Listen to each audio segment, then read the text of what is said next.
National title preview, Davis gets in his feelings, and how Forrest Gump got royally screwed. All that next on Dotting the I with Davis and Chad.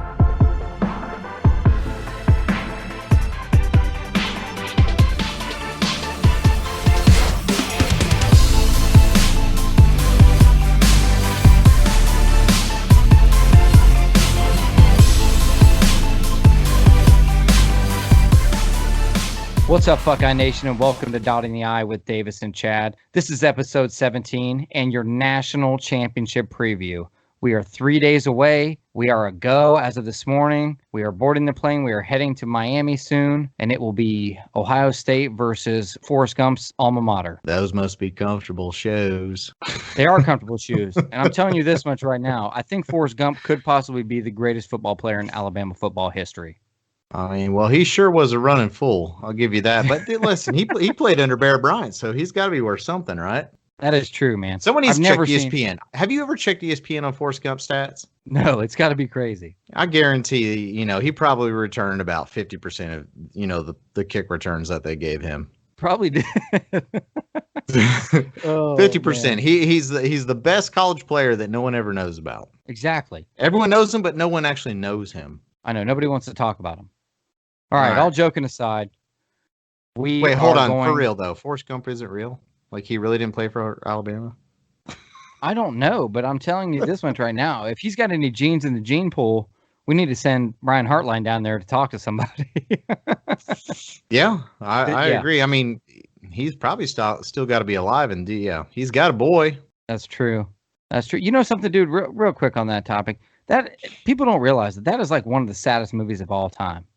Like, the chick gives him AIDS and then leaves him with a kid. Like, sleeps with him while she has AIDS, dies, and leaves him with a kid. I don't know if I want to go down. Yeah, I don't know if I want to go down this road, but I will tell you this: anytime Forrest Gump is on TV, you better believe that it is. I'm probably going to end up watching it the rest of the way through. Oh, I mean, it's a good movie, man. It really is. All right, on to bigger and better things here. We're going to the Natty. We're 3 days away. How do you feel right now? Believe it or not, I feel surprisingly calm. And, getting to the national championship game isn't necessarily something new, being an Ohio State fan. I mean, I kind of grew up watching them in the late 80s, early 90s. So my first national championship experience was really in that 2002 against Miami. And, of course, we were supposed to get our tails kicked in by this team that's won 34 straight. And sure enough, we beat them in double overtime. Then we get there in 2006. And expect to, kill whoever ends up getting in there, and Florida sneaks in and we get demolished. And then, we lose again in, I think, 2008 to LSU and blah, blah, blah. But, we get there again in 2014, kind of the underdogs again, pull through again. It never gets old. Now, sure, we're not Alabama or Clemson in regards to over the last 20 years, the amount of times you've been in the national title game. But we are still a close third right there. I mean, I could say besides LSU probably getting there multiple times the last 20 years, there's probably not been any other teams. Maybe Florida State, but that was, that almost seems like decades ago when they were good. I just have I can't explain it. I have a surprising calm about me. What about you? How are you feeling about this one? I got to be honest, man. This is something I wanted to bring up. The difference between coming off the high of the Clemson game and going into the national title game. On Monday. I was on such a high from the Clemson game. And then all this stuff started to happen this week. Immediately, dude, I was filled with worry, and not worry about who we're playing. Not worry about playing Alabama. We'll talk about how I feel about that later on. But just worry about Justin Fields' ribs and COVID cases and, all the stuff we heard this week. They might be moving the game. The whole defensive line has COVID. No, just a couple people have COVID. You know what I mean? It's just the rumor mill starts, man. And I feel like that's been the narrative for this entire season is just you're waiting for the other shoe to drop every day. Yeah, it's definitely not been easy being a fan of Ohio State this year because I'll get into it later, but I don't even feel like I'm being biased. it may seem like a biased take, but I don't even feel like I'm being biased in saying that I think Ohio State has dealt with more adversity than any other college in college football this year. Because if you think about it, Ohio State wasn't even going to get to play it this year because the Big Ten voted to not play. And had it not been for Ohio State and Nebraska, I mean, those were pretty much the only two teams that were openly fighting for the season to even happen. And Justin Fields, if you remember at the beginning of the year, had the big petition that got like over 100,000 votes, to reinstate the season and all this. You got to think like these players were fighting to even have a season. I mean, what doesn't matter on what end of the spectrum you fall on. I mean, they also fought for civil rights a lot in Columbus, and Columbus was kind of heavily hit with, a lot of protests and stuff that went downtown, and you saw a lot of the football team dealing with that while trying to get, the team going in the conference to be able to play. So even off the get-go, man, they were already dealt some crappy cards. Finally get the season and, find out, okay, only 8 regular season games, and then, 2 teams cancel on them. And they have one team that we actually have to cancel ourselves because, I mean, as even Ryan Day has said this week in the media, we've been dealing with COVID for the last 6 weeks, and it's not gone away. No, and it continues. And I can't name another team that has had to go through the same thing we had. You don't hear Alabama every week talking about, this week we might have this position group out or that position group out, or you know what I mean? They're losing people to injury. They're not losing people to COVID, which, brings me back to, I just don't understand how the Big Ten could have been hit so much harder than everyone else in the country. I feel like there's a turd in the punch bowl there somewhere. Like I said, either something different is happening down there, or they're not reporting correctly, or they're testing less, or something. I don't know what, but okay. My point is that something different is going on. I know where you're going with this. I can tell you very simply the reason why this has happened and why the Big Ten had to cancel so much more than every other conference is because of the stringent testing that they required.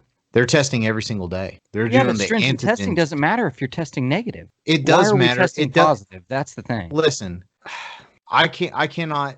I don't know the information on the validity or the type of tests that the SEC, the ACC, and these other conferences are doing.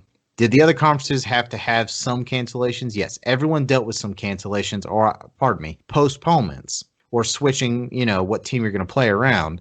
But with as stringent a testing as we had, there was never going to be anything that went unnoticed. Top that with an 8-game season with no bye weeks and no way to make anything up. Between the testing and the late start and the way the schedule was, is kind of the whole point I'm making with Ohio State having to go through adversity, knowing the team that they had coming back, knowing the goals that they wanted to have this year. They kept feeling like the rug was being pulled out from underneath them, and they weren't going to have an opportunity to actually show what they were capable of doing. I think I understand that, but the Big Ten had an advantage to this that nobody else had. And that is when they decided to do this, they pushed it back a couple of weeks. Remember, we started later than we were supposed to. So we had time to quarantine. We had time to get rid of everything that was in the system at that point in time and start fresh. And that goes for the entire Big Ten. Are you talking about so we had an advantage. At the beginning of the season. And if you follow the proper things during the season, you would think that the Big Ten would be in better shape than all the other conferences because of that. And we ended up being worse than all the other, which is really hard for me to grasp.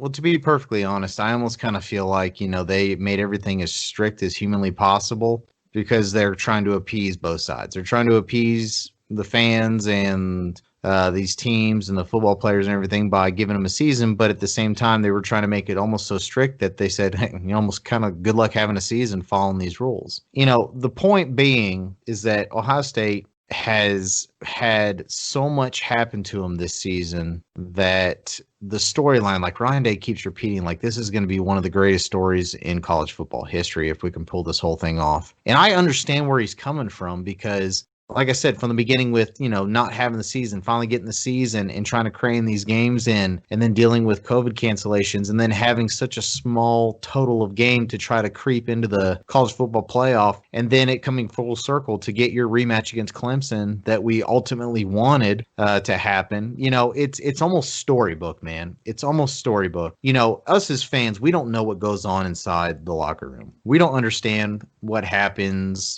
day in and day out with the players and all the testing they have to do. And I don't even know what their lives are outside of football. I mean, I can imagine in my head that they're probably not given very many freedoms to go do anything that they actually want to do. Like I've said it week in and week out, it's got to be really hard being 18, 19, 20, 21, 22 years old and having no social life. But that's their lives, man. So you can't tell me that this team isn't probably tighter and more bought into a system and a program than almost any team in the country, because adversity can either tear you apart or pull you together. And this team, as it's gone on, has found a way to pull themselves together. I think they're probably the most tightly knit group in the entire country. And I think that right there is going to be a huge advantage. And I think you pretty much proved my point from what I was saying. I know in my heart and in my head that Ohio State has been doing everything they can to combat this thing. So it's really hard for me to understand how people aren't having the same problems we are. That's why I feel there's something's not right. I put it like that because there has been no worry about Alabama's situation. There was no worry about Clemson's situation. You know what I mean? There's no worry about Notre Dame's situation. But for some reason, and these are all people that played a lot more games than we did, but for some reason, week in and week out, we have had this problem. I don't really have an answer for you other than I just think it comes from the strictness of the testing. I mean, all it takes is one person getting it, and we could have just gotten some bad luck, and one coach or one player or someone had gotten it and spread it around. And once they find out, I mean, the good thing about the testing is that it could have went through the whole team. It could have taken us completely out of the season. Well, I mean, had the testing not been... What's the latest rumor on who's out? I mean, I don't even know if I have anything even accurate because, most of the time you're kind of seeing a lot of consistency with some of the rumors, but this one's kind of scattered around. At first it was the entire D-line group. Then it was just Tommy Togiai and I can't remember. It was another defensive lineman. It wasn't Haskell Garrett. Then it was maybe a few linebackers like Pete Warner and Tuff Borland. But honestly, I don't know. And to be perfectly honest, I think if we were going to have to get hit with COVID, I think defense is the right spot to get hit in. I can go into that in more detail here in just a minute, but have you heard anything new? No, that's kind of what I'm hearing too. The same thing. It's kind of scattered around, but it brings me to another thing. I don't understand why we're so tight-lipped about anything. I can understand game planning and stuff like that. I get that, man, but not finding out who is actually going to play the game until 2 hours before the game, it's kind of getting old. Yeah, but who does that really hurt? The fans. Well, it hurts me. Yeah, it hurts fans, but it's not hurting them because in their locker room, they know who's not playing. They know who, and they've had kind of a heads up on who needs to step up and who needs to practice. Because let's be honest, Ohio State's not going to put backups in. Ohio State's going to put in starters. Man, can you imagine? But it's the honest truth because we're in the top 3, top 5, top 3 in recruiting almost every single year, and that these players coming in all of a sudden are going to be household names the very next year once they become starters. The only thing they lack is experience. They don't lack the talent. They don't lack the coaching. They're getting all the same coaching. My thing is this with this game is I think it's very apparent that both teams have probably 2 of the best offenses in the entire country this year. And I think it's apparent that both defenses are maybe a little opportunistic. They're still highly capable, but I would not call them elite defenses by any stretch of the imagination. So I think it's very apparent that both teams are probably still going to get theirs in regards to points and offensive yards and so on. So the last thing I would want in a shootout is for my offense to be affected. If the defense is affected, then you can keep making that up by keep trying to score. So as long as we can be opportunistic on defense, and maybe get some stops or some turnovers or some field goals in the red zone, and we click on all cylinders like we did against Clemson on the offense, then we're not going to be really missing that much. Even though a lot of people are kind of starting to throw the red flag and saying, oh, well, Alabama's going to be full strength and we're not, okay, our weakest part is what's being affected. And if it's already weak, maybe you'll find some young blood in there that's going to go out there and play out of their mind. Who knows? But I know that the offense is really kind of what we're hanging our hat on this year. And as long as they go pretty much unaffected and we have all our playmakers out there, we're still going to have a shot. Yeah, I believe we're going to have a shot. I do. It's just hard for me to accept coming into a game like this not being at full strength, not being able to give them 100% of what we have. And also, man, I just in the back of my head, I think about these kids and I think about the fact that some of these guys have worked their whole lives to get where we're going Monday. And some of them are not going to get to play. I know. That's got to be just a punch in the face. Yeah, I'd say that's got to be gut wrenching, not just for the player, but for the coaches that see these guys develop and know what they go through day in and day out. Because as much as we'd like to sit there and try to understand, all the two-a-days they go through and all the practices and all the time spent, once you've been recruited, then you come into the system and you have to wait till you get your black stripe removed to, formally kind of be part of the team and to kind of work your way up the depth chart and spend your time on special teams and then finally get your moment and then have it taken away. Like, fighting for a starting spot in the legit spot at Ohio State is like insanely difficult. You have to be the best of the best. So I can only imagine what some of these players are going through. And I think one thing that gets undersold a lot is what is the mental strength that this team has, because they could have broken a long time ago with everything that was going on. The season could have been canceled and they could have just been like, oh, well, that's it. No, they stayed strong and they fought. Hey, we got our season, but games are getting canceled. Hey, we may not get in. Let's just throw in the towel. No, they kept fighting. They got finally the rematch and were huge underdogs, even though it was only 7-point, line. I mean, everyone's thinking we're going to get blown out. And what do? We come out and blow them out. The mental strength of this team, which goes back to, I told you how tightly knit I feel like this team probably is. Probably the tightest team in regards to, their relationship and their cohesiveness together. I think that goes so far with a team, man, because I think you take that back to even 2002 where we weren't the most talented team, but I guarantee that team was extremely cohesive and it showed against a team that we were supposed to get dominated by. So that's why I have kind of a sense of calm, man. And Ryan Day, he had even mentioned, this is nothing new we're dealing with this week, in preparation for the national championship. It's next man up. Are you going to fight for the brother next to you? Or, are you going to step up and do what's necessary to try to help this team succeed? That's why I kind of have a sense of calm, man, because, it's almost like it seems we should be completely outmatched. Even if we had full strength against full strength, people still think Alabama's going to beat us. So this is just another reason to maybe just relax, play as hard as you can, and maybe it's that feeling that kind of gives me some hope.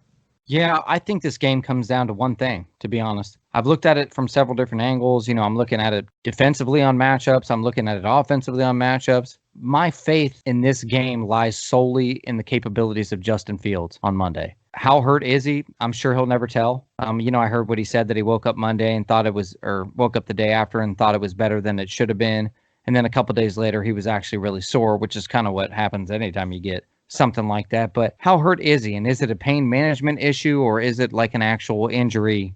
They're never going to tell us. But, I think the difference between the two is going to be big, because if it's just a pain management thing, obviously there's things that the doctors can do to combat that. What his capability is, if they think that he's not going to be a threat deep or, whatever it is, it's going to change our game plan a lot. And I think they're going to try to protect Justin a little bit more. I don't think we're going to see the design runs that we usually see.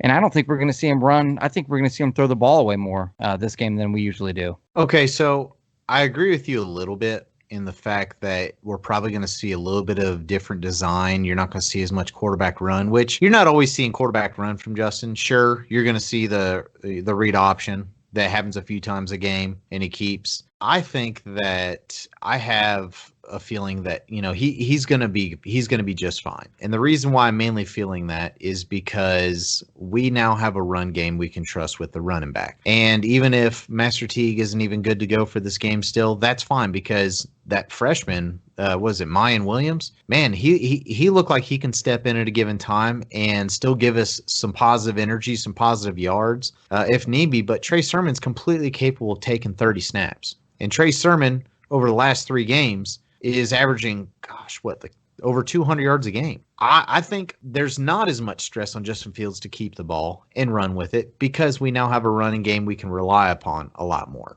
I know that he definitely practiced today. I know he did sit out a few days to try to help let his body rest. But you don't realize these players have cryogenic chambers and access to the latest and greatest thing to try to help recoup their bodies. He's gonna be ready. And let alone being in a football game, let alone a national title game, his adrenaline's going to be pumping so much, he's probably not going to feel anything. So I don't worry about him at all. to be perfectly honest. Like, that is not even in my realm of worrying about him. I don't think you have to worry about his injury or any risk of that affecting his performance. I just think he needs to play within himself, and he needs to play smart, and he needs to basically, kind of play the way he did against Clemson. I mean, if you think about it, when he got hurt in Clemson, he had thrown 2 touchdown passes at that point. He came back through 4 immediately after that hit. So now that he's had some time because they changed the game plan. Did you see Justin Fields run the rest of that game in Clemson? No. Yeah, but that's a mid-game thing instead of a to prepare thing. Did it affect our offense with Justin Fields not running? But can you honestly sit there and tell me that they wouldn't have changed the game plan if they had a chance to, if they weren't mid-game? Who are you talking about, Clemson or Ohio State? Ohio State. Change what game plan? The game plan for Justin Fields. You're trying to say that, he came out after the injury and threw more touchdowns. I get that. But I can guarantee you, I'd bet you $1 million on it, that wouldn't have been the plan. That would not have been the plan if it wasn't mid-game. That's mid-game. That's an adjustment you can't make. You've already committed. I don't know. But I guess basically, and I see where you're coming from, but the point I'm making is that we don't necessarily need Justin Fields to be mobile to beat Alabama. We just need him to be efficient, and we need him to not turn the ball over. And I trust Trey Sermon with our running game. And I think if both of those boys can play to the level that they're capable of, we're going to get ours on offense. Like, I'm fully expecting if both offenses play the way that they have all year, both teams are going to be in the 40-point range. I think it's fully going to depend on Justin Fields mentally, because he's going to have to channel that out. Because, I don't care who you are, when you're hurt or you favor something, it changes your thinking. Yeah. It changes the way that you do things. And that's what I'm scared about. I hope that they can get him to a manageable level where that does not affect him. Because I feel like he's not going to make the same moves. Do you remember when he sprained his thumb against Northwestern in the Big Ten championship game? We were worried about how he was going to throw the ball. Do you remember that?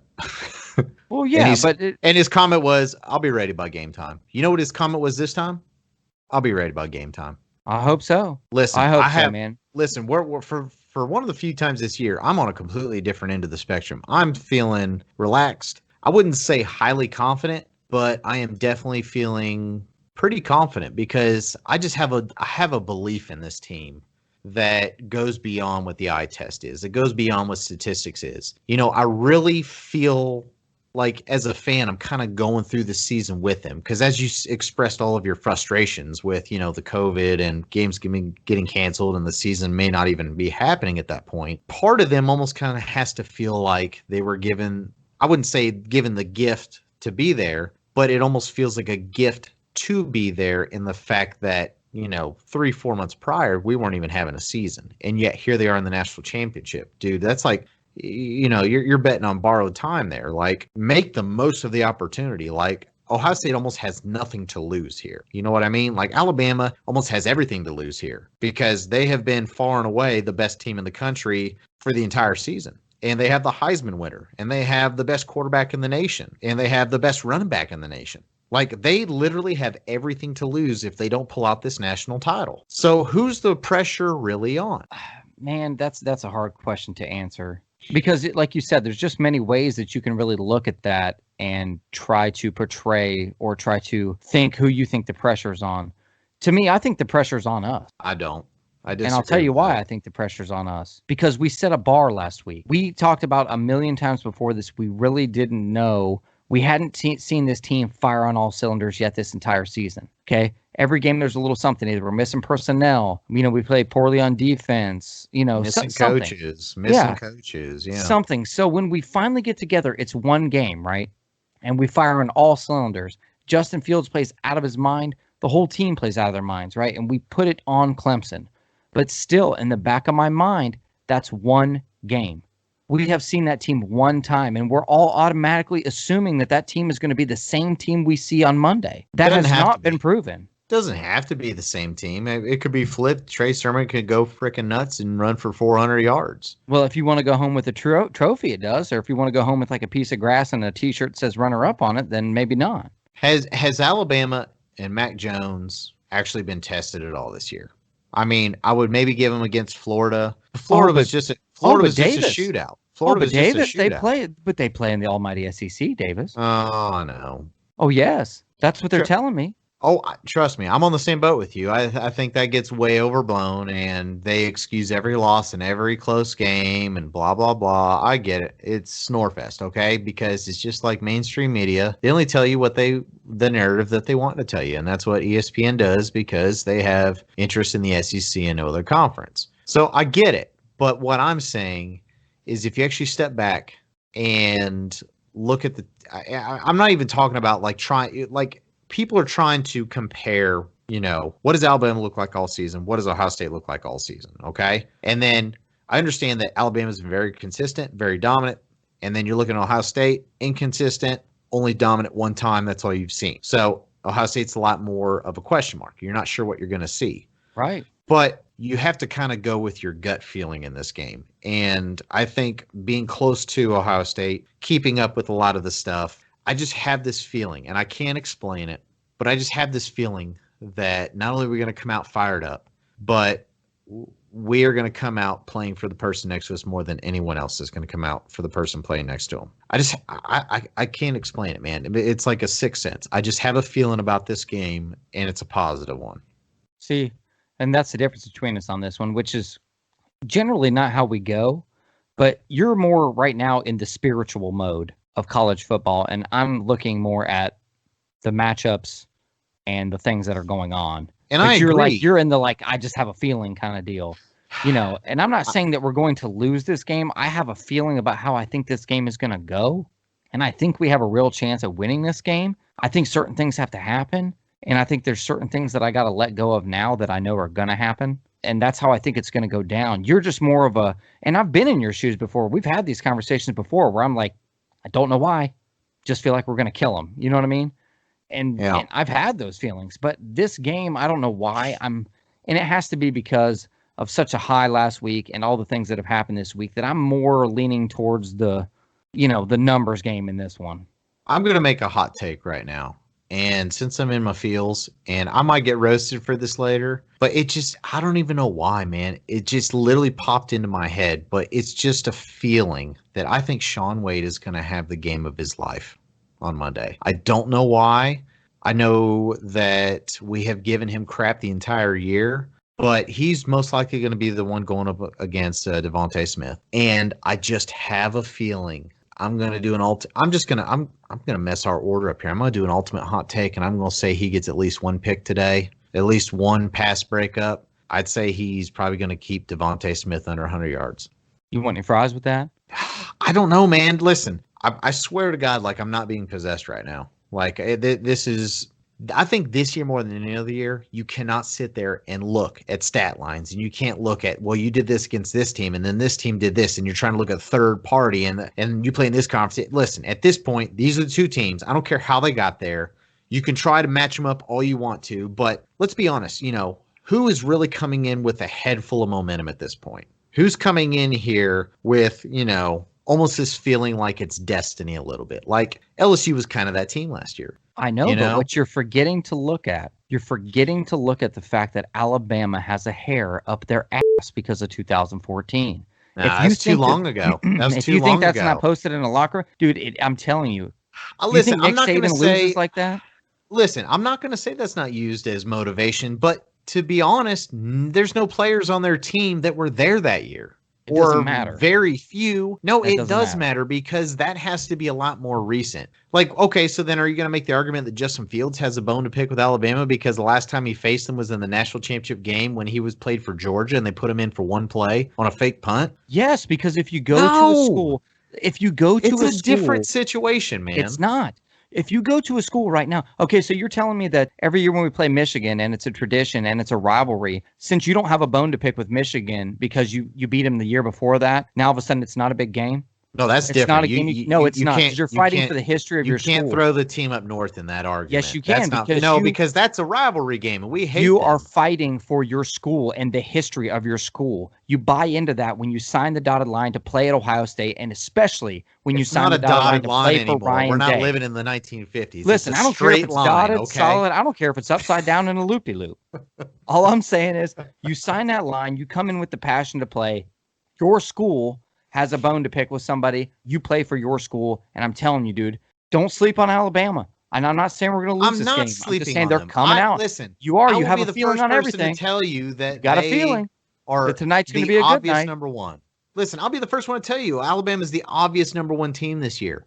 They have been the most dominant. They have played in quote unquote the best conference in the country. They've dominated every team they played. Okay. Ohio State's looked very suspect at times. I get that. Ohio State's defense has looked suspect at times. Justin Fields has even looked suspect at times. He's suspect.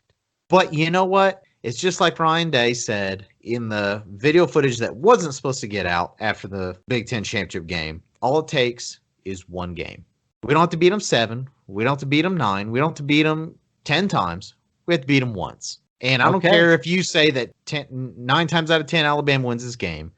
We just need it to be that one time Ohio State wins. Whoa. And listen. Don't you tell me that I said Alabama's going to win this game. I didn't. I just enjoy arguing everything you say on purpose. Well, I didn't say that you said that. I'm saying in general to the general belief, okay? The general belief is that Alabama is the better team. Alabama's going to win this game, okay? The only reason why people aren't just saying, oh, Alabama's just going to kill them outright, it's like, why did they even show up, is because of what we did to Clemson. It opened people's eyes a little bit. But I understand the skepticism of, hey, that's the only time you've shown us that kind of team all year, and now we're going to be missing people on top of that.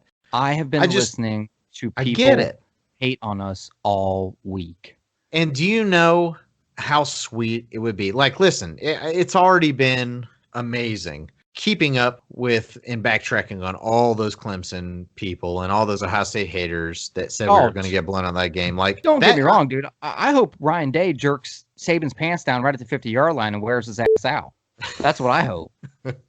I'm just being honest. He could use to be taking over a knee. Like pulls a Happy Gilmore, pulls a shirt over his head and punches him in the face.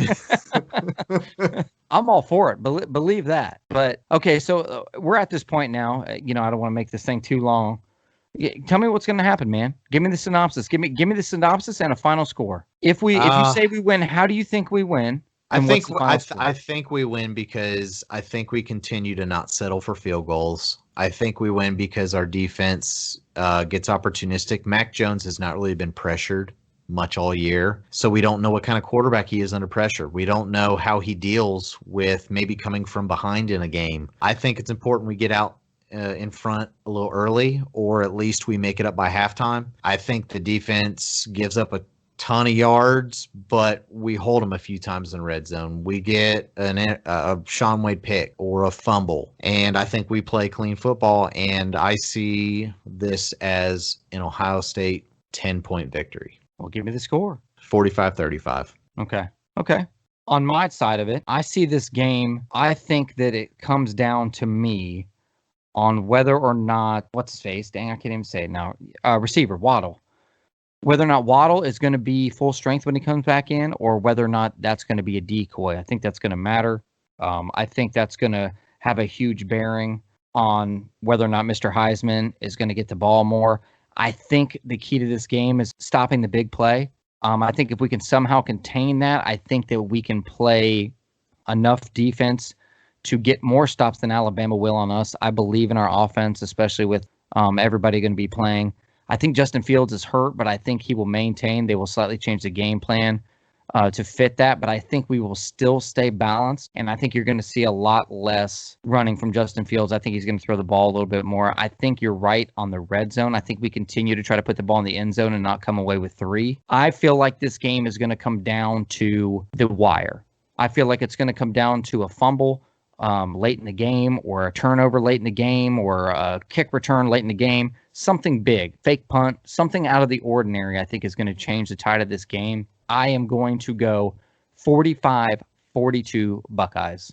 I like it. I think these are completely plausible. And sure, had we not seen the Clemson game, people would have probably been looking at us like we belong in a mental institute. Even though the game came kind of as a surprise against Clemson, that's the team that I legitimately believed we were going to be this year. It's the team that they believe they were going to be this year. And I think we finally saw it. I think even if we have a D-line issue and a defensive issue where other players are going to have to step up and start, these other players that are going to have to start have still played snaps this year. It's not like they're coming in their first game ever and they're going to be, wide-eyed against Alabama. Like, they've played. And these are still 4 and 5-star athletes with the same coaching. I don't know, man.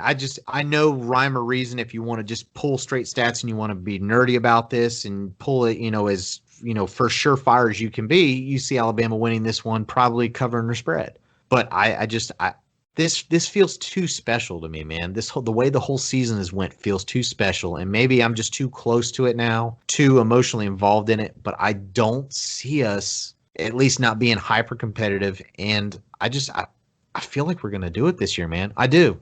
I factored in that a little bit in my prediction of this game. If I look at the X's and O's of it and the matchups of it, and being the fact that we don't know what we're really missing right now, we think we know what we're missing, but we don't know.